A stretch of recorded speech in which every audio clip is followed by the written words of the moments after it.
Today we'll be talking about the legendary tier Italian battleship Colombo. As usual with these first impressions videos, we'll start by running down the stats, and I should note that the stats that I give you will be influenced by this commander build. It's Paolo di Revel. You can see I've set him up for full secondary efficiency using both Hipper and Haruna as inspirations because, of course, like the rest of the Italian battleship tech tree line, Colombo does have those SAP secondaries, and I think it's probably got the best out of all of them. Maybe that's debatable. We'll talk about it in a little bit, but we'll start by running down the stats. I'll talk about how I think this ship performs, what sort of role it fills, and whether I recommend it. So to begin with, we've got 83,000 hit points, which I think is fairly low compared to the rest of the competition at the legendary tier. It's not quite as robust a HP pool as the likes of Yamato or GK. It's more in line with the Borgonia. I think the Borgonia might only have like 79k or something along those lines. It's fairly low, though. Torpedo damage reduction is also 36%, which isn't terrible by any means, but you certainly don't want to be taking torpedoes in this thing. The main battery guns, though, and the secondaries, that is the highlight. This ship is armed to the teeth. It has a ton of main battery guns and a ton of secondaries. Main battery consists of 4 quadruple turrets. That's 16 381mm guns or 15-inch guns. They've got a relatively anemic range with this Paolo di Revel build, only 17.3 kilometers, and the reload is not all that great either. It's 31.8 seconds with Paolo. I think base it's 33. But I suppose that's understandable with this number of guns. Turret traverse time, likewise, is pretty poor. I've got it down to 38.3 seconds, which I think is fairly slow.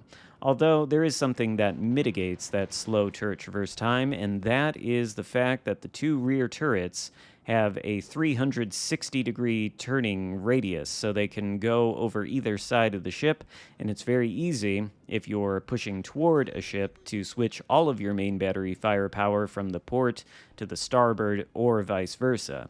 The actual shells themselves don't do an impressive amount of damage individually. The HE packs a maximum damage of 5,400 with a 24% fire chance, and the AP maximum damage is 11k. Still, 16 guns. That is quite, as they say, a lot of shit that you're throwing at the wall, and when it sticks, especially if multiple pieces happen to stick, it can do some pretty nasty things. We'll be seeing some examples of that as we continue. The AA defense is almost not worth mentioning. The Italian battleships are not known for having good anti-aircraft firepower, mostly because the maximum range of their AA extends to, at best, 4 kilometers, and that is certainly true of the Colombo. Not really going to be capable of defending itself, but luckily, at least these days, we don't see all that many CVs in the legendary tier. Maneuverability on the Colombo is okay. The top speed is 30.5 knots, which is pretty nice. Turning circles 960, getting a little up there, but not as abysmal as, say, the GK. And the rudder shift at 18 seconds actually seems fairly quick. Concealment is, of course, buffed by the fact that the Colombo, like the rest of the Italian battleship tech tree line, gets access to the exhaust smoke generators, which, when you deploy one of those, it follows your ship, even at full speed, for the duration, which I think is about 45 seconds or so. So it offers you some mobile concealment, and the smoke firing penalty, by the way, when you are inside of this smoke, is absolutely outrageously low. I can't actually believe it's this low. It's 10.9 kilometers by sea, which I think is honestly a little ridiculous. They probably should nerf that. This is a battleship with 16 15-inch guns, after all, and we can only spot it at 10.9 kilometers when it's firing inside of a smoke screen. It seems a little suspect to me, but the detectability by sea with the concealment mod is 13.6, which is perfectly respectable. Honestly, I might trade off the Haruna inspiration and place on Kondo as my sort of usual battleship build MO at some point, but we'll see. I've tried using Iachino on this as well. He certainly tightens up the accuracy of the main battery, which, if you look at it throughout the course of this game, I don't think you could come away with it accusing these main battery guns of actually being accurate.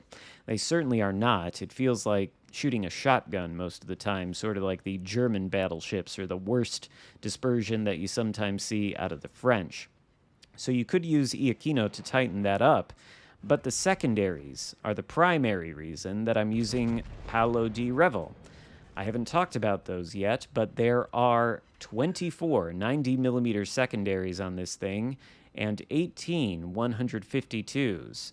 That's quite a lot of secondary firepower, and with Hipper Haruna in the secondary mod, as well as the Porcupine skill on Paolo di Revel, they can achieve a maximum range of 10.2 kilometers, at least with Revel, Hipper, and Haruna at a minimum of rank 16 legendary 2. You might be able to buff it to more like 10.3, 10.4, but at the moment, 10.2 is the best I can do, and that exceeds any of the Italian battleships that have been put into the game before Colombo. This is by far the longest secondary range for SAP secondaries in this game, and I think that is sort of the calling card of this Italian battleship line. SAP secondaries might not be as... well, they certainly can't start fires and deal damage over time like conventional secondaries, but the 90mm ones hit for a maximum damage of 2k, and the 152s for a maximum of 3.8k. Because of the unique characteristics of SAP Pen, I think that makes these secondaries quite effective. They're not so great when you're fighting ships that are full bow on to you. They have to sort of hit the superstructure in order to pen. But ships not giving a very good angle, well, you can see there against that Tulsa, that was about a hit for 3, maybe 4k there. These things are not ineffective, and they absolutely shred destroyers. Main guns, likewise, are fantastic at close range, where the lack of accuracy doesn't matter. Much easier to pump a bunch of shells into a Tulsa citadel at 2 kilometers than it is from, say, 10 kilometers. You're going to experience pretty poor dispersion from time to time. So this is really more a ship that I think functions well when you think more about the positioning, which is what I've tried to do for this game. I think I've overcommitted ever so slightly. This is very risky, of course. We only have 16,000 hit points left, and we're currently fighting 3 different ships, one of which is a destroyer. But this is sort of the role I see for the Colombo, or at least this is what it seems to be quite good at. Finding opportunities to push in and then absolutely wreck everything with a combination of its 16 main guns and numerous SAP secondaries. We've got up to 134,000 damage so far, and we're fighting both the Borgonia and Stalingrad. I think we took out the destroyer there for our first kill, and there goes the Stalingrad. That's about, 150,000 damage racked up in about half of a game here, and we're not quite done yet. We've still got about 9,000 HP left, and we've got about a half-health Borgonia to deal with. You can see our armor is pretty effective at bouncing his shells. Like the rest of the Italian battleships, the Colombo is quite tanky, although the rear turret, if you look at it, it's sort of sitting on this box-shaped shell-catching structure. If you're going stern in and you're kiting away, very easy for shells to penetrate that boxy structure and get full penetrations. It's almost like having a third broadside. This is really a ship where you want to push in and deal as much damage as possible. That's how I've had the most success with it, anyway. Other times it feels sort of like feast or famine, and you might say, well, that's because you need to build into the main guns. After all, there are 16 of them. Why would you want to give up that kind of firepower in favor of trading off more secondary range for, lower accuracy, and I can see that argument certainly. But if I want an accurate battleship at legendary tier, or one that can put out a consistent amount of main battery firepower, I'm going to be playing the Yamato, or the Montana, or especially the Borgonia. So that's why I don't really want to build the Colombo that way. Instead, I want to build it as more of a brawling ship, like, say, the GK. I think it's a lot more fun when it's played that way, and it can be effective. The big problem here, though, is, like I said, playing this ship can be sort of feast or famine.